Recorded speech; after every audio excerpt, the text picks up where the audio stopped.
Hello everybody, week number 1 of the college football season has come and gone officially. Yes, that is correct. The college football week 1 slate came and went. We got one more game tonight, obviously, between TCU and North Carolina. That'll be a good one on ESPN. But in this video, we of course are going to be reacting to the Big 12 games like we normally do each and every day. We react to the games, then we predict the games of the same conference. We will be doing that throughout the week. So pretty much 3 videos a day for the most part for you guys. So hit that sub button, leave a comment down below so you don't miss out on any of the latest videos, of course. Later this week, obviously, we will have NFL predictions because the season kicks off on Thursday night between the Dallas Cowboys and the Philadelphia Eagles. On ring night, going to be a banger. We'll have predictions, NFL predictions. We will obviously do our Road to Glory and Dynasty like we've been doing. And then Friday, we will, of course, have our Carolina Panthers week number 1 franchise announced. That is officially going to be announced today. So we will be doing that for Madden 26 content. So hit that sub button, leave a comment down below so you don't miss out on any of the latest videos. And without further ado, let us go ahead and hop right into these Big 12 week number 1 reactions.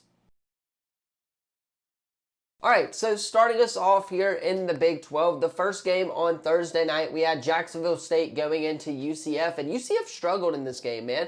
I don't know what it was with their offense, but their offense just did not seem to get it going up until that second half, right, where the quarterback Jackson threw for 2 touchdowns, 282 passing yards and stuff. He had some really good rushes in there as well, I thought, but I thought the Jacksonville State defense, especially in that first half, was able to contain them really well. And this conference, again, is one of the most wide open conferences in college football right now. But Jacksonville State is going to be a threat in their own conference, in Conference USA, right? And it was good for them to play a team like UCF, who is a Power 4 team. This is Scott Frost, I believe, debut as head coach at UCF as well, where the running game was nowhere to be found during this game at all either. So again, UCF narrowly escapes Jacksonville State. I think that the running game and the quarterback play has to be better if you are trying to win one of the most wide open conferences. But again, we will see that week to week, how this conference will be changing and stuff like that.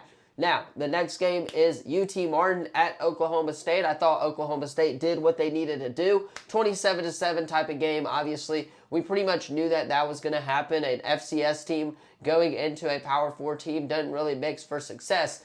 So, again, Oklahoma State getting the dub against UT Martin. Not much to really talk about in that one. I didn't really watch that one either. So, UT Martin did fall to Oklahoma State on the road in that. Stephen F. Austin going into Houston. Houston, another FCS team getting the job done against a Power 4 team, getting the job done against an FCS team, rather. The quarterback threw for 3 touchdowns against Stephen F. Austin. No shocker there. Obviously, the tight end caught for a touchdown. The really big tight end caught for a touchdown as well. That was pretty much that game right there. Now, the banger of a game on Thursday night. Cincinnati and Nebraska, Arrowhead Stadium. Travis Kelce, obviously, Patrick Mahomes, the whole Chiefs were there watching this game. Dylan Raiola was 32 of 42, obviously, 243 yards and 2 touchdowns. The running back for Nebraska had about 100 yards as well, with the wide receiver Hunter catching a touchdown pass from Dylan Raiola in that ball game as well. So, lots of stuff to like if you're Nebraska. I like Nebraska, or Dylan Raiola's poise and composure, I guess you would say, especially later on down the half. He looked really calm and collective. The defense made a huge stand on that last possession there when they got the interception there down at the goal line or so. So the defense for Nebraska is going to be just fine. It's the offense, if you're asking me. The offense struggled a little bit, but in the second half, again, like I said, Dylan Raiola remained calm and rallied his troops, and they got the job done ultimately against Cincinnati. There was a lot of Nebraska fans there. I was actually really shocked at how many Nebraska fans did actually make the trip over to, of course, Arrowhead Stadium. But, hey, they got the job done. Nebraska did end up winning that matchup. I think I predicted that matchup right in my prediction. So, congratulations to the Cornhuskers as they are now 1-0 on the year. Dylan Raiola, Mr. Patrick Mahomes wannabe, does improve to 1-0. Auburn, Baylor, we're going to save that one for SEC reactions. I have a lot of thoughts that I want to go over in my SEC reactions video. So, stay tuned for that one come Thursday.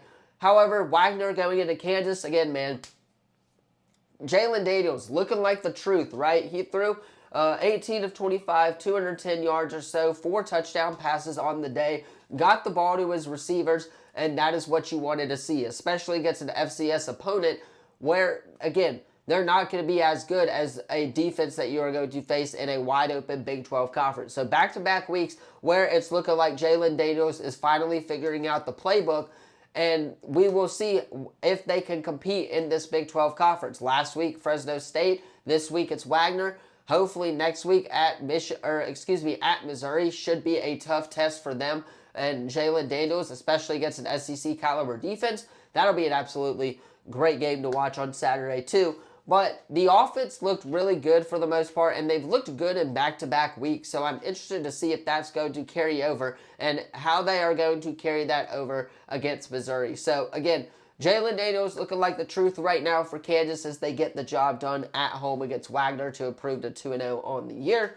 Georgia Tech, Colorado, another banger of a game on Friday night that I did not watch due to the Auburn game, but hey, it is what it is.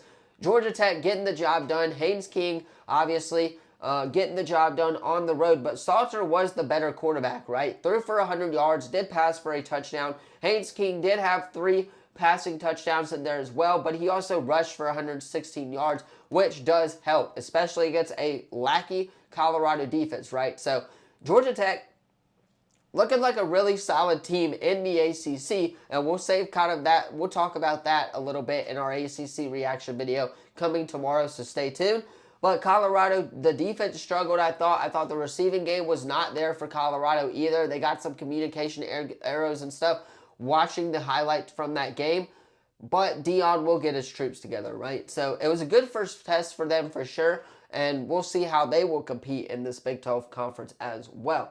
Now, we're going to move to Saturday, right? Saturday, we had a bunch of games. Northern Arizona, Arizona State, they got the dub at home. Obviously, you thought that was going to happen. Sam Levet, 267 passing yards, 2 touchdowns, look really good. Also rushed for 72 yards as well, and 2 touchdowns in there rushing-wise. So Sam Levet looking really good. It wasn't until, though, the second half where they started coming along, and Arizona State will definitely compete for that Big 12 championship as well.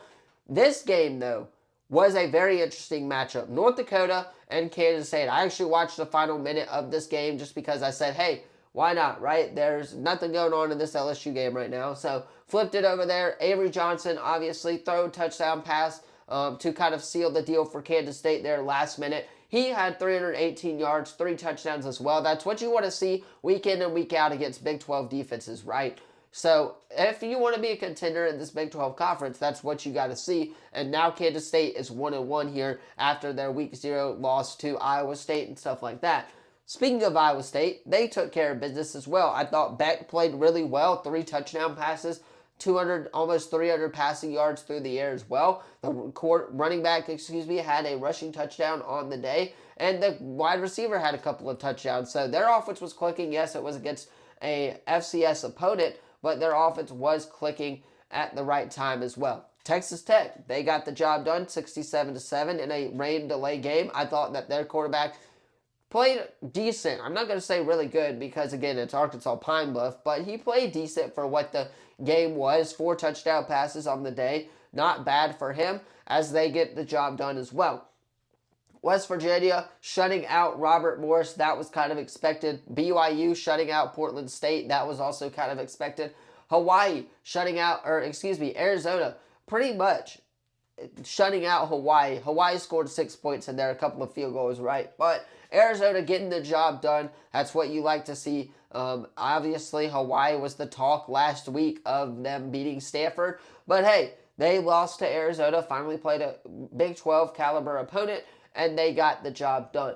Utah at UCLA, the final game we will react to because we will save TCU North Carolina for tomorrow. We will talk about that game tomorrow in our our ACC reaction video, so stay tuned if you want to hear my thoughts on that one. However, Utah getting the job done against Nico Imialiaba, the Tennessee transfer quarterback. All talk about this offseason, obviously, how he wanted more money and stuff like that. Utah threw for 2 touchdown passes, the quarterback did. Obviously, they had a rushing touchdown in there as well. and this was just a beatdown, right? The UCLA defense is really terrible, which obviously showed against Utah.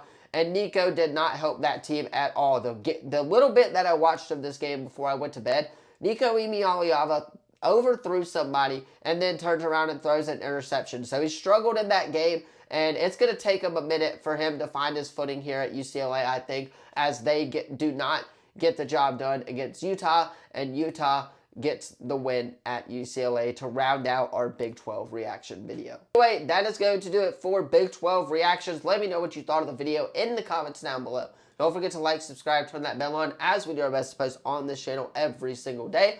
Later today, we will, of course, have our Big 12 predictions and AHSAA predictions. We're going to get those out earlier in the week for you guys, just so Friday opens up a little bit of Madden content and stuff like that for us to do. So hit that sub button, leave a comment down below. Thank you all so much for watching. Again, like I said, I'm not sure when this AHSAA video is going to drop, if it's not going to drop before. So again, not sure what about that. However, I do know that Big 12 predictions are coming up right after that. So stay tuned. Hit that sub button for all you Big 12 fans out there. Thank you all so much for watching. And as always, I'll see you in the next video.